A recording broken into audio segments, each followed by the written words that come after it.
Hey guys, how's it going? I've got a bonus piece of information here for you. This does not apply to everybody.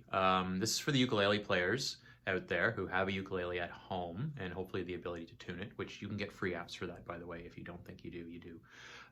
We were working on the 12-bar blues during term 1, playing the 12-bar blues chord progression and also working on soloing over top of that. So what I want to do is show you how you can make a jam track at home and just jam to that on your own, because I think it's a lot of fun. And if you're interested, I think this is a really great thing to do. So I'm just going to kind of stumble through this on my computer.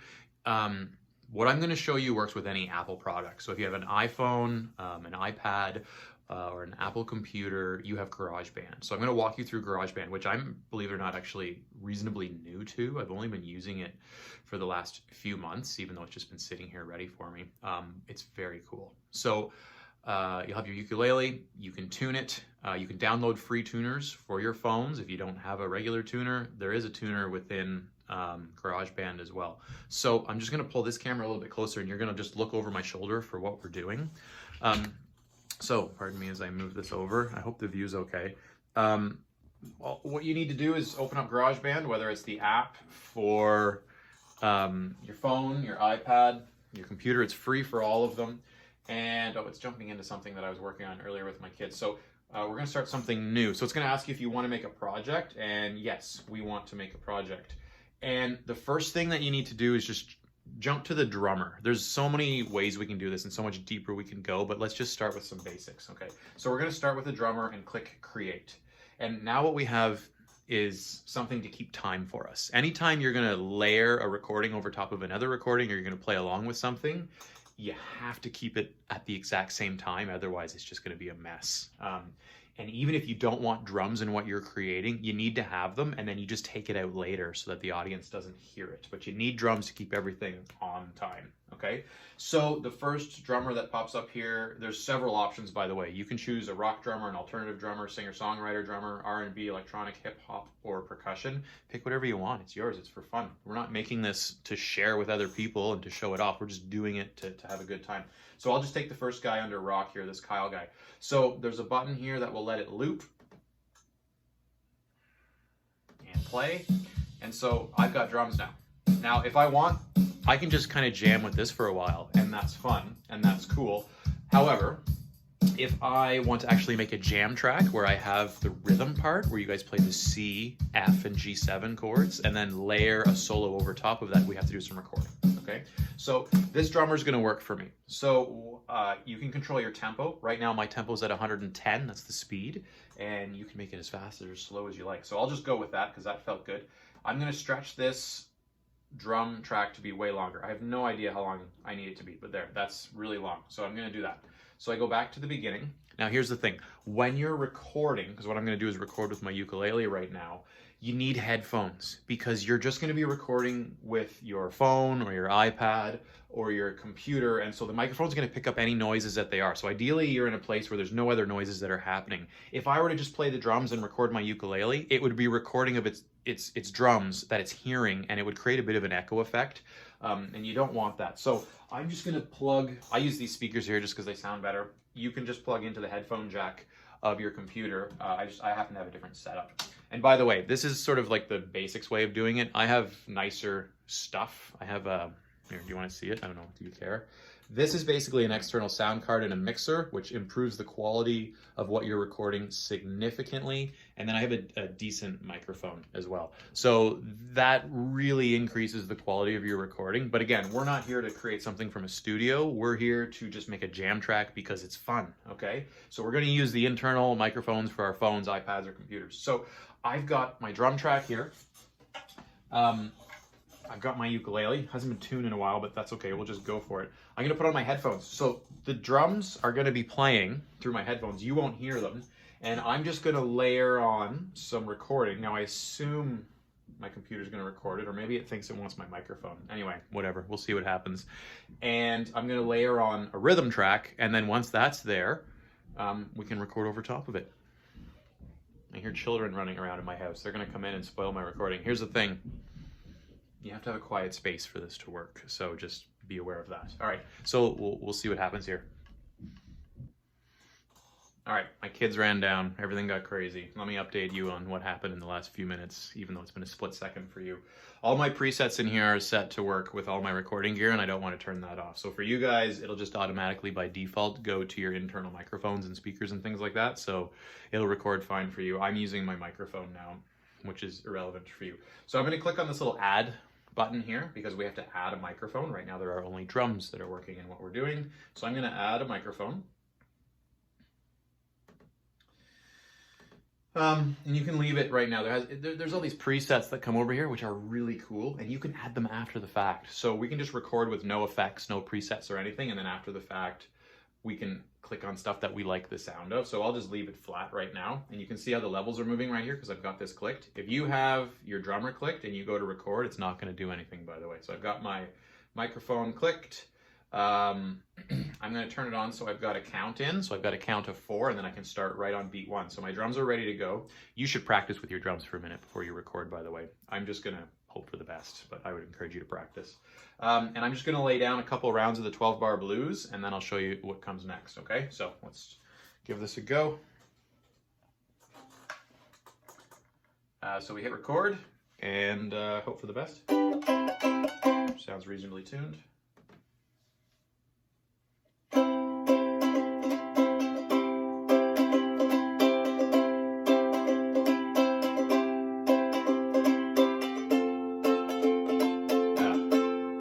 What happened there. Okay, this is still set to loop, so it re-recorded over itself. So I'm going to delete that and do it again. You guys are finding all the mistakes with me. That's okay.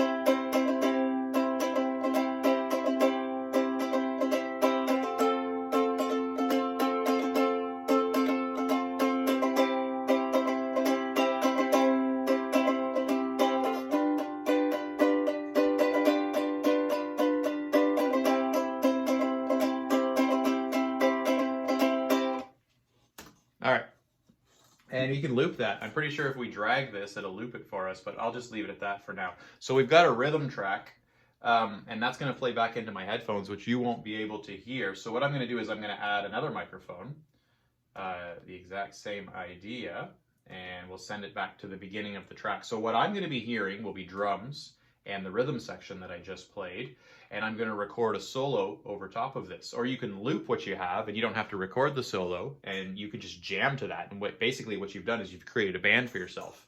Now, once you get into recording, you can do this and you can do a ton of multi-tracking and you can record a layer over layer over layer over a layer. If you do that, I encourage you to start with really simple, quiet, light stuff because the more you build, the crazier it gets, which is really fun, but you have to start with a light touch. Otherwise, it just becomes a big wall of sound, which, I mean, I'm guilty of doing that too. So let's try a solo. Holy smokes, am I ever rusty at this? I haven't done this since I've done it with you guys, what, in November? February? I don't even know. What day is it today anyway? They're all the same. So I'm going to try a solo. Let's see what happens. It's going to be not the best. Okay.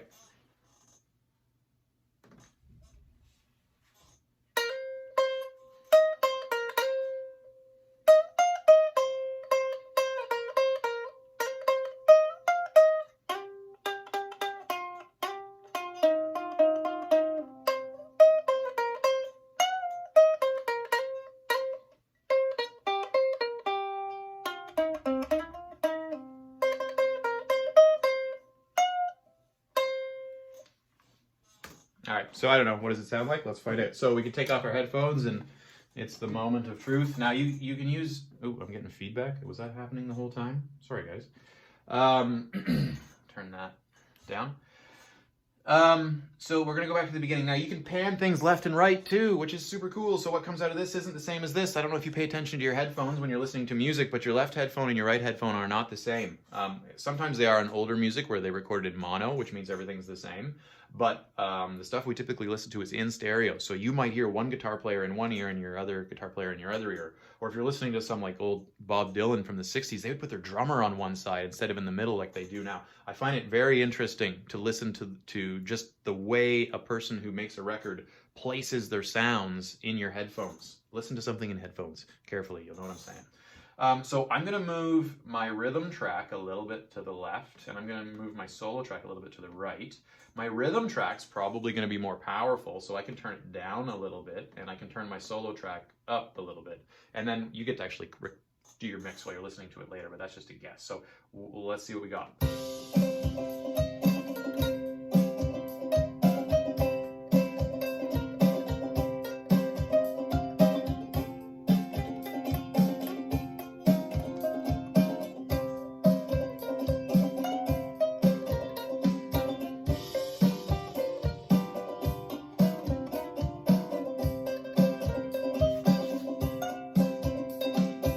Okay, and it ends there. Now, I had more rhythm track to go. I could have added more soloing, or you can just stop there and do it a little piece at a time. That way you don't have as many mistakes.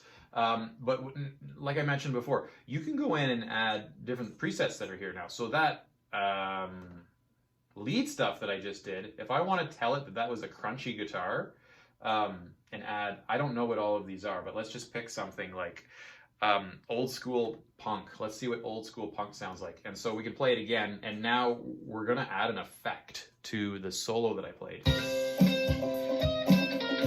That's pretty cool.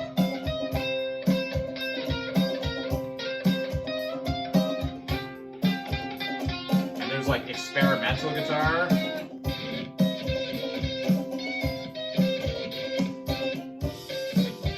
Oh, it's very Jack Whitey.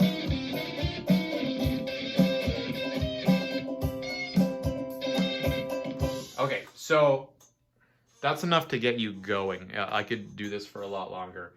I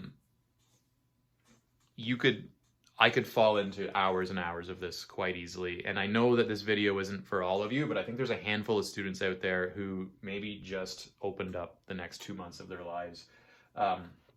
Fingers crossed, guys. Trust me, this is a lot of fun. Give it a go. Now listen. I've played with this a few times ahead of time. This is the first time I kind of just did what I did, and I was lucky that I didn't run into any mistakes here. If you do, like, don't get super frustrated. Just keep tinkering with it. You can always, every time something good happens, save it also. Like that, and then that way, if something bad happens, hopefully you can just go back to your saved version of whatever. Maybe there's an undo button in here. I don't know.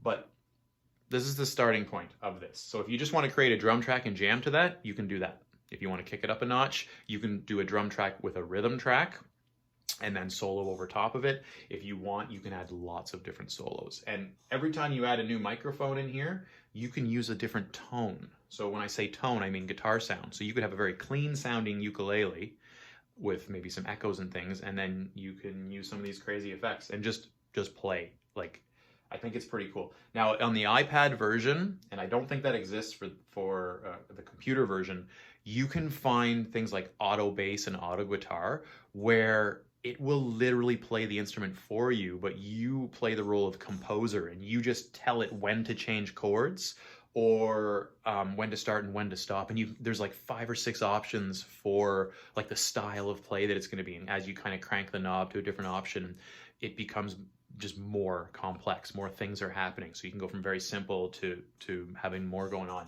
And just like tinker. And the more you do this, the more you'll figure it out. So you need a quiet space. You do need some headphones because anytime you record, you can't record with all those other noises happening because it just creates like a big echo chamber and you don't want that. Anyway, give that a go. Shoot me some questions if you have them. Please remember that the email that I'm using for my communicating with students is linked into the YouTube channel. I'm noticing that some people are discovering my school board email, and I'm trying to separate all of my communication with principals, teachers, superintendents, and all of that stuff from my communication with students. I have in the neighborhood of 600 students. and my inbox will just get unmanageable if I don't separate these two things. So steveivits@gmail.com is my student communication. I'm using it for that only. That's not a personal email of mine. That is literally one that is going to be dedicated to student stuff. Okay, so give this a whirl. I promise you'll have fun. You're going to get frustrated at times, but listen, anything worth doing is worth putting a little elbow grease into, right? So play around with it. If you can export these as an MP3 or some sort of a smaller file, you can send me something. I don't want you to send me every little thing that you make. Like, just take a minute to breathe after you made something and then send it when you know it's done. Okay, I get excited, like, oh, I wrote one verse, let me play the song for you. It's like, no, nobody wants to hear one verse. Okay, send me a completed piece. No offense, I don't potentially need to hear 20 different songs made by 50 different people.